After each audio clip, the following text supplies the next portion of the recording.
Hello everyone. So today we'll discuss the last 2 months strategy for upcoming INESET exam, which is on 19th of May. So let us discuss how can you give your best shot and get a very good rank in upcoming INESET exam. So first of all, you are having 60 days, out of which we can keep the 10 days, last 10 days for brushing up the notes. So अगर 50 days हैं effectively आपके पास, I would suggest कि आप दो revision करो। एक तो जो आप कभी कर रहे हो, just continue that and do it completely. और उसके बाद लास्ट 25 to 30 days में one more revision you should be doing, है ना। And one most important thing I would like to say is कि अभी आप जो भी पढ़ रहे हो ना from today onwards, just think that you are reading it for the last time before exam. तो उसको वहीं पर समझने की रटने की कोशिश करो, क्योंकि बहुत बार ऐसा होता है लास्ट 60 डेज में बहुत सारी चीजें ऐसी पढ़ते हैं जो एग्जाम में आती हैं, बट फिर हमें एग्जाम में लगता है यार कि मैंने उस टाइम पढ़ी थी बट उस टाइम शायद याद नहीं हो पाई या उस टाइम कंसेप्ट बिल्ड नहीं हो पाया। सो आपके नोट्स में कोई भी चीज अभी आपको दिख रही है एंड अगर आपको लगता है कि वो अच्छे से रटी नहीं हुई है आपको या उसका कंसेप्ट थोड़ा सा कहीं स्ट्रांग नहीं है, तो do it then and there, because you never know कि आप दोबारा उस पेज पे अभी आओगे या नहीं। ओके, सो ट्राई कि उस चीज को आप वहीं के वहीं सॉर्ट कर लो। Read it as you are reading it for the last time. Okay, and this is really important. मैं जब भी एग्जाम डेज में अगर नोट्स पढ़ता था या अभी भी कुछ भी पढ़ता हूँ बिफोर एग्जाम, सो मेरे दिमाग में यही रहता है कि यार मैं दोबारा इस पे आऊंगा या नहीं, आई डोंट नो। तो मैं इसको अभी के अभी अच्छे से रट लेता हूँ, अभी के अभी अच्छे से कंसेप्ट बिल्ड कर लेता हूँ। दिस इज रियली इंपॉर्टेंट, क्योंकि हम प्लान तो बनाते हैं कि हम दो नोट्स दो बार रिवाइज करेंगे अभी टिल एग्जाम, बट तब भी कुछ सब्जेक्ट से कुछ टॉपिक्स रह जाते हैं, वो पेजेस खुलते नहीं दोबारा। So read it as you are reading it for the last time. Okay, and another important thing is कि during these last 60 days always keep the 20th copy with you, because it is a gem जो आपने create किया है for last days. You cannot just keep 2-3 days for this कि आप 2-3 days में 20th copy revise कर लो। Keep it with you for the last 60 days. Okay, and try to revise it every day or every alternate day. Okay, or at least 1/4 of it daily. Okay, क्योंकि ये एक खजाना है जो आपने अपने note से निकाल के अलग रखा है, and these are the things that you tend to forget that are very volatile, so you should be like revising it during the last 60 days so that exam के टाइम पे आपको अच्छे से याद रहे, क्योंकि उसके बाद भी आप भूल जाओगे डेफिनेटली, है ना। सो इट्स समथिंग जो आपको एग्जाम के लिए बस याद रखनी है ना। Another important thing is that अभी जैसे एक महीना ही बचा है ना,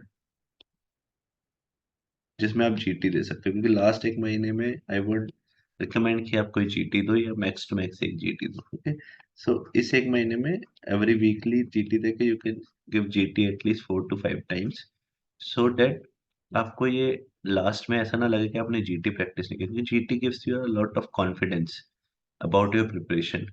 So it is a assessment tool for your preparation as well as a preparation tool. Okay, so 4 to 5 GTs specifically दो एंड ट्राई, अगर आप आईनी सेट को थोड़ा सा भी टारगेट कर रहे हो, सो इस मंथ में सिर्फ आईनी सेट की जीटीस दो। Okay, and another thing is Q banks के लिए आई वुड रिकमेंड कि इस टाइम पे क्यू बैंक्स अगर आप सॉल्व कर रहे हो ना, तो और क्वेश्चन लगाने की जगह do Q banks of PY Qs only.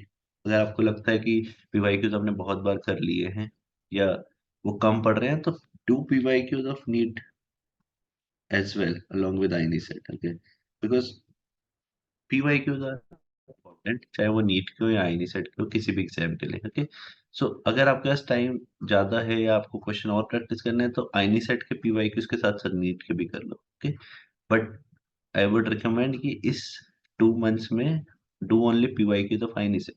Other than that आप जीटी तो दोगे ही ना, उसमें भी क्वेश्चंस होंगे जो अलग होंगे अपार्ट फ्रॉम पीवाईक्यूज, सो वहां से आपके क्वेश्चन प्रैक्टिस हो जाएंगे। Okay, another thing is at this stage please take good sleep and good food, because अभी क्या है ना, you can not afford to get इल।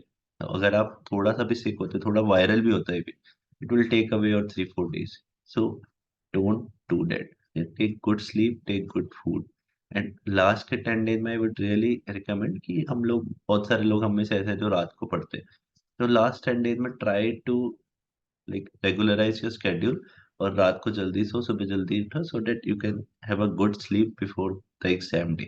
क्योंकि यू कैन नॉट अफोर्ड कि आप एग्जाम से पहले सो नहीं पाए और उसके चक्कर में आपके 4-5 क्वेश्चन गलत हो गए, ओके? क्योंकि सिली मिस्टेक्स नहीं करनी। You should go with this mindset in exam कि आपने जितना पढ़ा है उतना आउटपुट आप निकालो वहाँ पे, है ना? आप सिली मिस्टेक में 5 क्वेश्चन गलत नहीं कर सकते। आपने नहीं पढ़ा एक सब्जेक्ट, उसके 4-5 क्वेश्चन गलत हो गए, उससे नहीं फ़र्क पड़ेगा इतना, बट आप सिली मिस्टेक में नहीं निकाल सकते 4-5 question, okay? Other than that, इस स्टेज पे ना बहुत सारे लोगों को एंग्ज़ियस फ़ील हो रहा होता है। So if you are feeling anxious ना, so you can just find a study partner और टेल योर फ्रेंड कि हाँ, साथ में बैठ के पढ़ते हैं। But do study, don't leave studying. अगर आप बोर हो रहे हो नोट्स पढ़ के या आपको लग रहा है कि यार नोट्स नहीं पढ़ पा रहा आप और लाइक 6-7 आवर्स के बाद आपको लग रहा है कि अब आउटपुट नहीं आ रहा, मैं नहीं पढ़ पा रहा। So what you can do, उसको छोड़ो मत, मतलब पढ़ाई मत छोड़ो।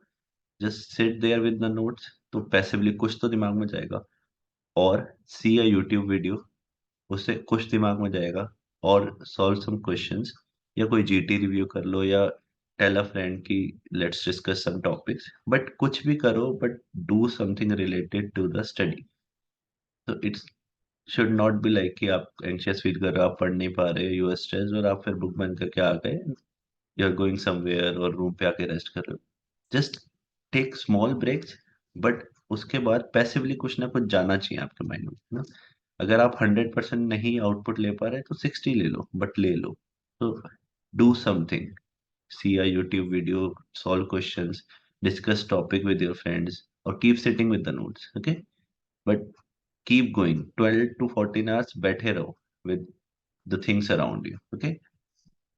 And just talk with your parents or a close friend daily so that you won't feel isolated, okay? So isolate नहीं करना अपने आप को, because उससे क्या होगा कि you will miss on a lot of things and you will feel more anxious, okay? So all the best guys.